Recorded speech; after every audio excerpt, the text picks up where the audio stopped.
എബ്രായർ അധ്യായം 13. സഹോദര സ്നേഹം നിലനിർത്തുവിൻ, അതിഥി സൽക്കാരം മറക്കരുത്.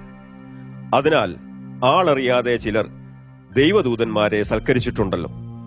തടവിൽ കിടക്കുന്നവരെ നിങ്ങൾ അവരുടെ കൂട്ടുതടവുകാർ എന്ന പോലെയും പീഡിപ്പിക്കപ്പെടുന്നവരെ നിങ്ങളും പീഡനം സഹിക്കുന്നവർ എന്നതുപോലെയും ഓർത്തുകൊള്ളുവിൻ.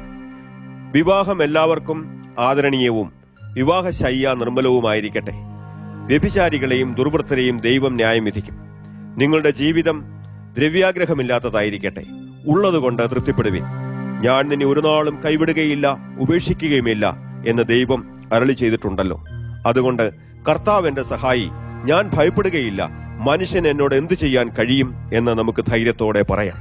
നിങ്ങളോട് ദൈവവചനം പ്രസംഗിച്ച് നിങ്ങളെ നയിച്ചവരെ ഓർത്തുകൊള്ളുവിൻ. അവരുടെ ജീവിതചര്യയുടെ ഫലം കണക്കിലെടുത്ത് അവരുടെ വിശ്വാസം അനുകരിക്കുവിൻ. യേശുക്രിസ്തു ഇന്നലെയും ഇന്നും എന്നേക്കും മാറ്റമില്ലാത്തവൻ തന്നെ. വിവിധവും വിചിത്രവുമായ ഉപദേശങ്ങളാൽ ആരും നിങ്ങളെ വഴിതെറ്റിക്കരുത്. ഭക്ഷണ നിയമങ്ങളാലല്ല, കൃപയാൽ തന്നെ നിങ്ങളുടെ ഹൃദയത്തെ ശക്തിപ്പെടുത്തുന്നത് നല്ലത്. ഭോജന നിയമങ്ങൾ ആചരിക്കുന്നവർക്ക് അതിനാൽ ഒരു പ്രയോജനവും ലഭിക്കുന്നില്ല. കൂടാരത്തിൽ ശുശ്രൂഷിക്കുന്നവർക്ക് ഭക്ഷിക്കുവാൻ അധികാരം നൽകാത്ത ഒരു യാഗപീഠം നമുക്കുണ്ട്. മഹാപുരോഹിതൻ മൃഗങ്ങളുടെ രക്തം പാപപരിഹാരമായി അതിവിശുദ്ധ സ്ഥലത്തേക്ക് കൊണ്ടുപോകുന്നു. എന്നാൽ ഉടൽ പാളയത്തിന് പുറത്തു വെച്ച് ചുട്ടുകളയുന്നു. അങ്ങനെ യേശുവും സ്വന്തം രക്തത്താൽ ജനത്തെ വിശുദ്ധീകരിക്കേണ്ടതിന് നഗരവാതിലിന് പുറത്തു വെച്ച് കഷ്ടം സഹിച്ചു. അതിനാൽ അവിടുത്തെ നിന്ന ചുമന്നുകൊണ്ട് നമുക്ക് പാളയത്തിന് പുറത്ത് അവിടുത്തെ അടുക്കൽ ചെല്ലാം.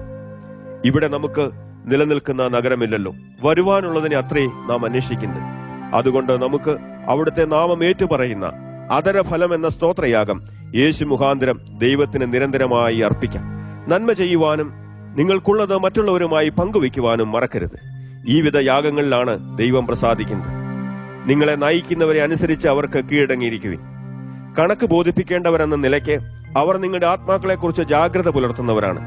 അവരുടെ പ്രവർത്തനം ഒരു ഭാരമല്ല, സന്തോഷമായിരിക്കേണ്ടതിന് നിങ്ങൾ അവരെ അനുസരിപ്പിൻ. അല്ലാത്ത പക്ഷം അത് നിങ്ങൾക്ക് നന്മ വരുത്തുകയില്ല.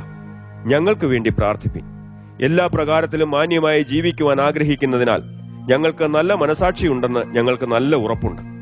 എന്നെ നിങ്ങൾക്ക് വേഗം തിരിച്ചു കിട്ടുവാൻ പ്രാർത്ഥിക്കണമെന്ന് ഞാൻ വിശേഷാൽ അഭ്യർത്ഥിക്കുന്നു. നിത്യനിയമത്തിന്റെ രക്തത്താൽ ആടുകളുടെ വലിയിടയനായി നമ്മുടെ കർത്താവായ യേശുവിനെ മരിച്ചവരിൽ നിന്ന് മടക്കി വരുത്തിയ സമാധാനത്തിന്റെ ദൈവം നിങ്ങളെ അവിടുത്തെ ഇഷ്ടം ചെയ്യുവാൻ തക്കവണ്ണം സകല നന്മകളാലും സമ്പൂർണരാക്കുകയും അവിടുത്തേക്ക് പ്രസാദമുള്ളത് യേശുക്രിസ്തു മുഖാന്തരം നമ്മിൽ നിറവേറ്റുകയും ചെയ്യുമോറാകട്ടെ. അവിടുത്തേക്ക് എന്നേക്കും മഹത്വം. ആമേൻ. സഹോദരരെ, എന്റെ ഈ പ്രബോധന വചനങ്ങൾ ക്ഷമയോടെ ശ്രദ്ധിക്കുവിൻ. ചുരുക്കമായിട്ടാണല്ലോ ഞാൻ നിങ്ങൾക്ക് എഴുതിയിരിക്കുന്നത്. നമ്മുടെ സഹോദരനായ തിമോത്തിയോസ് വിമോചിതനായിരിക്കുന്നുവെന്ന് അറിഞ്ഞുകൊള്ളുവിൻ. അവൻ വേഗം എത്തിയാൽ ഞാൻ അവനോടൊപ്പം നിങ്ങളെ വന്ന് കാണും. നിങ്ങളെ നയിക്കുന്ന എല്ലാവർക്കും സകല വിശുദ്ധർക്കും വന്ദനം പറയുവിൻ. ഇറ്റലിക്കാർ അവരുടെ ശുഭാശംസകൾ നിങ്ങളെ അറിയിക്കുന്നു. കൃപ നിങ്ങളെല്ലാവരോടും കൂടെ ഇരിക്കുമോറാകട്ടെ.